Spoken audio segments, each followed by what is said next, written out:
Willits is our town. Always has been, and always will be.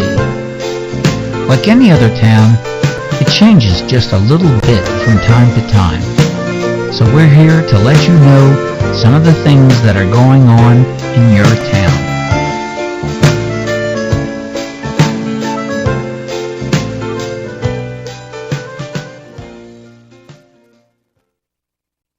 Hello everybody, welcome again to This Week in Willits. I'm Shari Williams-Andrews, your host. We have another good show for you.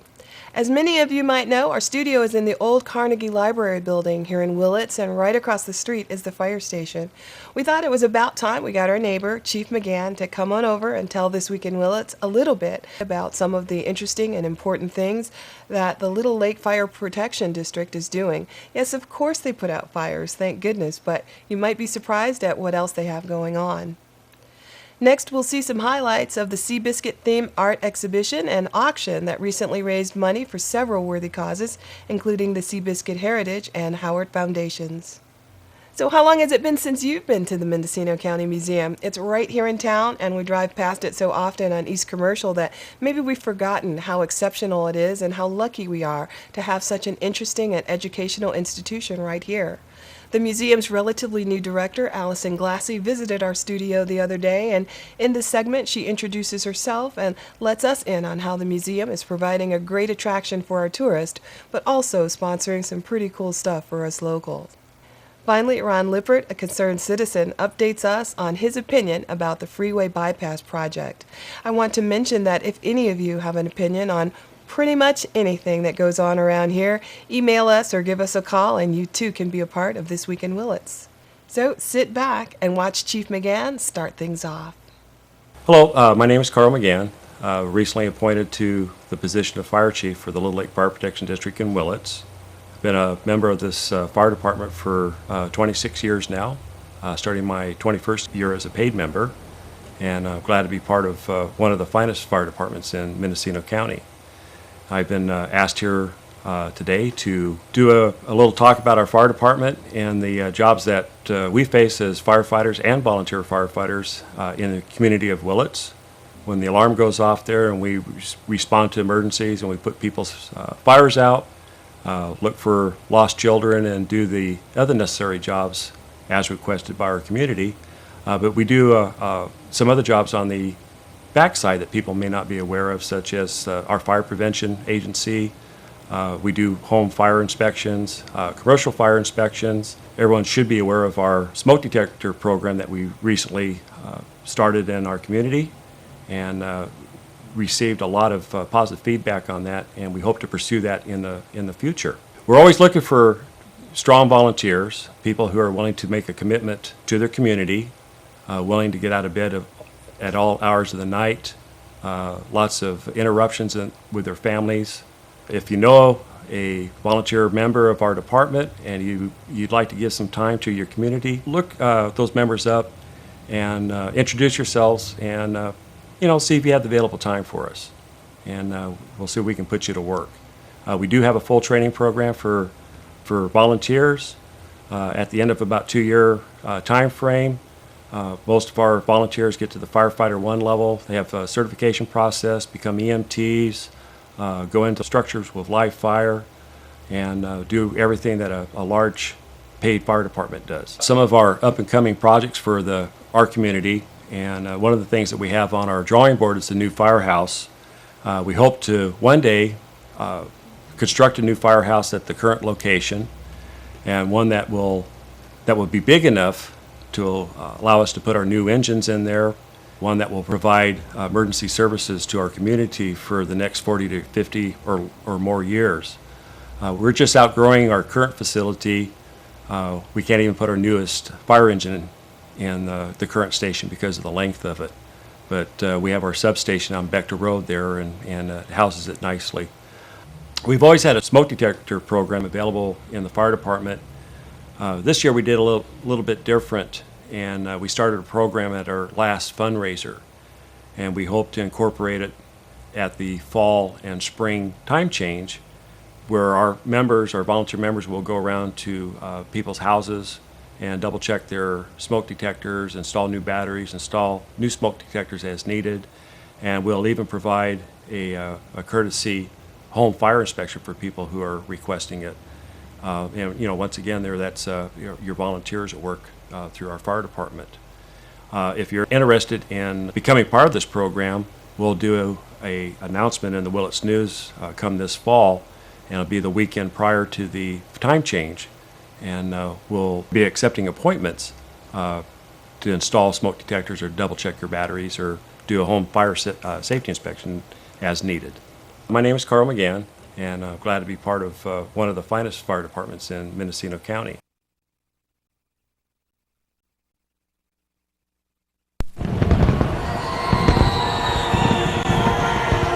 On New Year's Eve, 1938, columnist Walter Winchell published his annual list of the top 10 newsmakers. 9 men were named, including Franklin Delano Roosevelt, Neville Chamberlain, and Adolf Hitler. The 10th spot went to a horse. He came along in the worst years of the Depression. Americans were down and out, they were poor, they were losing their jobs and their houses, and they wanted a hero that came from the wrong side of the tracks, that was beat up like they were. And for a brief moment in America, a little brown racehorse wasn't just a little brown racehorse. He was the proxy for a nation. It's horse against horse. Both of them driving. Seabiscuit leads by a length. Now Seabiscuit by a length and a half. Wolf has put away his whip. Seabiscuit by 3. Seabiscuit by 3. Seabiscuit is the winner by 4 lengths. And you never saw such a wild crowd. Seabiscuit the winner by 4 lengths. Trying to drown this crowd out here. They're roaring around me. Seabiscuit was the winner from end to end by 4 lengths. Sure, he's small in the body, but big in the heart. What do they call him? Seabiscuit.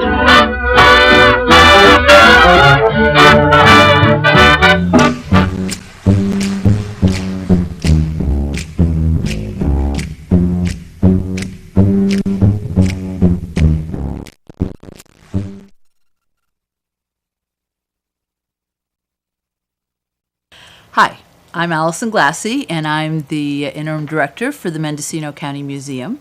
And the Mendocino County Museum is a county-wide museum and is located in the heart of Willits, and we're very pleased to be here in Willits. One of the things I wanted to talk about in terms of museums is that museums are kind of like icebergs. What you see on the surface is only a fraction of what there is behind the scenes, and I think people often think in terms of, well, how many cars are parked in front of the museum or whatever, but there is that large part behind the scenes that has to do with the archives. We're the official archivist for the County of Mendocino.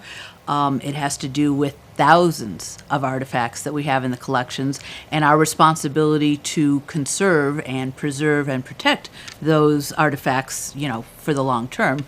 We've got a pretty amazing sets of collections of photography. H.L. Wanacott was a photographer in this area in the county, and we have quite a few of his photographs. And then we're also used for research by people both within the county as well as outside of the county, and all that happens behind the scenes. In front, what you've got are long-term exhibits, and a lot of people are familiar with those if they've lived in this area and come in. We also have short-term exhibits, and one of the things we wanted to let people know about is that we have a new exhibit called Past Tense, the history of camping, or the way we used to camp. And this is an exhibit that was put together by the California Historical Society and the Bancroft Library at UC Berkeley. And it's got a whole bunch of things in it that are really interesting. We've got a couple of tents now pitched in our long gallery, and a lot of photographs and excerpts from letters and diaries that people kept. And it really looks at camping from the time in the late 1800s when people were really trying to explore the outdoors. And a lot of the naturalists were around. John Muir led backpacking trips into Yosemite as a way of publicizing the need for national parks. And so the history of camping is tied in with the birth of the national parks. It's tied in with people coming and exploring Mendocino County. Actually, one of the photographs is from along the skunk train line in Mendocino County. Somebody has a tent there. And so there are all sorts of interesting things in this exhibit, and we really encourage people to come. One of the things I thought was most interesting is there's a handwritten list, a packing list for somebody who's going on a camping trip, and under medicines it lists whiskey. And I thought that would be quite a potent medicine. In addition to that exhibit, then, we've got a couple of events that kind of tie into that. And so September 3rd, at 6 o'clock, we are opening the museum up. Normally we close at 4:30 on Fridays and every day, but we're opening at 6 o'clock so that people can come in, regular admission, but people can come in, see the exhibit, and then at 6:30 we're going to have a program given by a state parks interpreter named Fred Andrews, who is coming over from the coast. And so this represents collaboration between state parks and the county, and we think it's pretty exciting that he's going to be here and be part of that. He's going to give a PowerPoint presentation on the history of campfires and campfire programs. And then we are going to have a campfire, and I'm in the process of figuring out how we're doing the campfire, but I am pleased to say that I have met with the Little Lake Fire District, and we do have permission to have a campfire. And so we will finish up with the sing-along. And along the way, we're going to have camp foods like s'mores and, fruit kebabs and some other things that are desserts that relate to that. So we think this will be a very fun event. It's for families. The event itself is and the food is all free. So you just need admission to the museum, and then you come in, and it'll go probably until about 8:30. We're going to have local musicians who will also help with the sing-along. And it's kind of a nice transition point from the more carefree days of summer, such as they are, into the fall. So that's our opening reception, September 3rd, 6 o'clock to about 8:30 at the County Museum on East Commercial Street in Willits. Then 2 weeks later, Friday, September 17th, we have another event. This one is going to focus on bats and nocturnal animals that you might run into when you are camping. And that will also be led by a state parks interpreter named Annika Williams, who's coming over from the coast as well. So that's our next program. And then 2 weeks later, on Saturday, October 2nd, the Boy Scout troop from Redwood Valley is going to come up, and we'll do an exposition of campcraft. So there'll be Dutch oven baking and knot tying, and we're going to have nature crafts and a whole bunch of stuff kind of in the back of the museum, 10:30 to 10 o'clock to 4:30, our regular hours, and then we'll have camp foods for sale for lunch. So we think that will also be a very fun event for people to come and hang out, and kids to get exposed to camping, and then see how it used to be, and then talk about how it is now. So that's everything that relates to the past tense exhibit, and we encourage people from throughout the county to come and visit and check us out. The exhibit itself will be here until mid-December, so the exhibit in the museum will be around for quite a while. One of the other things that the museum is working on is to get out to all parts of the county, and so we are going to be at the county fair in Boonville on September 17th, 18th, and 19th. We will have a booth. I'm told it's near the front door of one of the main buildings, and we want to greet as many people as possible. We're going to have information about the museum, information about volunteering at the museum. We'll have some of our museum books for sale, as well as information about the museum collage project. So this is a new venture for us. We've never had a booth at the fair before, but we're really looking forward to meeting people from throughout the county, and we look forward to seeing people there.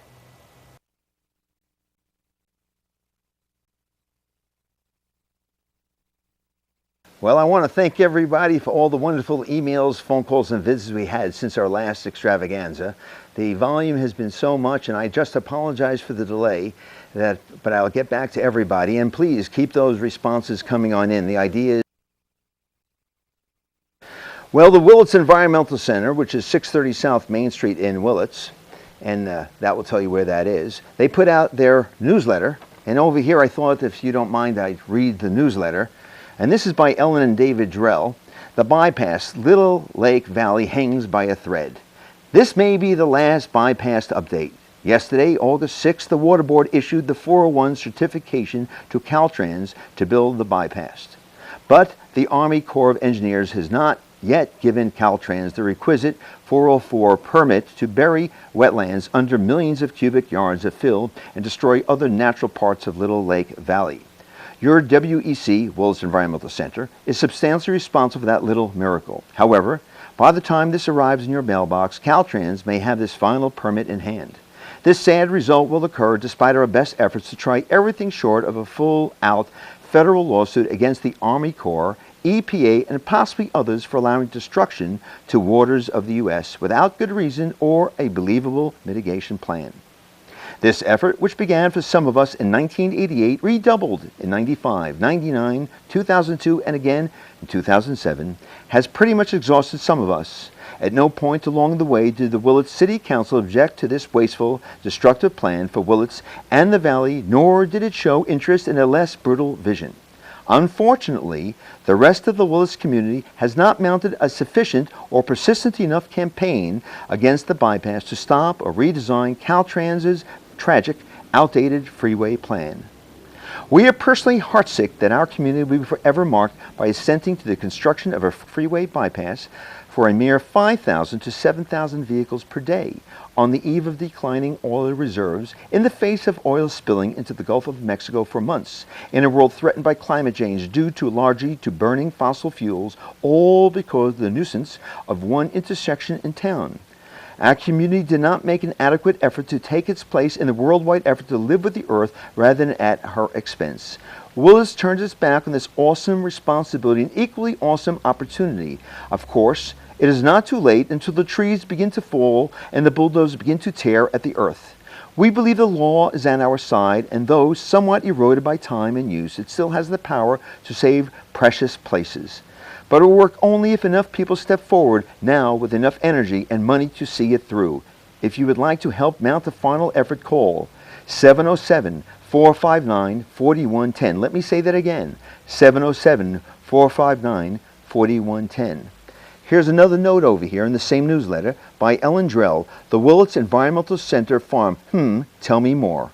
3 years ago, the WEC, the Willits Environmental Center, negotiated a legally binding agreement with Caltrans to allow the WEC to participate in the development of the mitigation plan for the bypass. This experience could fill a book, which I'll avoid for now. Our urgent alerts and emails over the last several months, as well as articles in this newsletter, give you a clue about how difficult, demanding, and disheartening this process continues to be. However, this agreement between the WEC and Caltrans, thanks solely to David's early insistence, also requires that Caltrans protect in perpetuity, acre for acre, as much farmland in Little Lake Valley as the bypass will destroy. In its EIRS, Caltrans had written off farmland impacts as insignificant. The WEC did not agree. Throughout this long and complicated mitigation boondoggle, David has never let Caltrans forget about its legally binding commitment to mitigate for lost farmland. Therefore, if this bypass is built, Caltrans will purchase a farmland conservation easement on one of the mitigation properties, and it will also purchase a property in the valley specifically for farming. WEC would like to be the manager and or owner of this property. David has continued to work with Caltrans to make this a reality.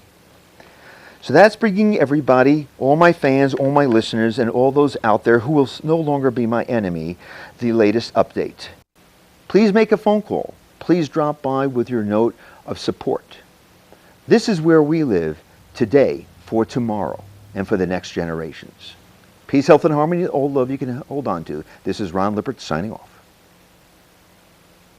That was our latest episode of This Week in Willits. The individual segments of this program were produced by a number of local filmmakers. This Week in Willits is looking for interesting video of things that happen in our town, as well as information about upcoming events. Contact us and find out how you or your organization can contribute to our next program. I'm Shari saying bye for now.